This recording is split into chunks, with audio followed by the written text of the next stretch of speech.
एक बहुत ही इंटरेस्टिंग चीज मैंने जब खुद के ब्रेन पे देखी, so I was like this is absolutely incredible. मतलब ये जो चीज है ना, उसने मुझे चौंका भी दिया।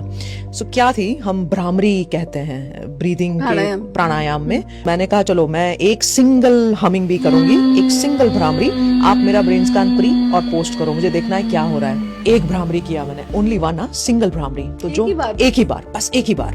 तो बीटा की जो रेड जो है वो हाई होता है और ब्लू जो है वो लो है। ये वाला स्केल है ब्रेन के अंदर में देखने के लिए। सो मेरा जो अब I am giving on a scale, actually ये स्केल नहीं है लेकिन समझाने के लिए। मान लो मेरा 100 बीटा था। Beta is for focus, concentration, attention, front में आ रहा है, बिल्कुल सेम चीज।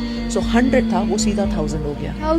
10 टाइम्स जंप हो गया उस बीटा में, एक सिंगल भ्रामरी, सिंगल भ्रामरी। और अल्फा जो है वो और बढ़ गया, विच मीन्स एसेंशियली मैं काम भी हूँ और मैं पूरा फोकस भी हूँ।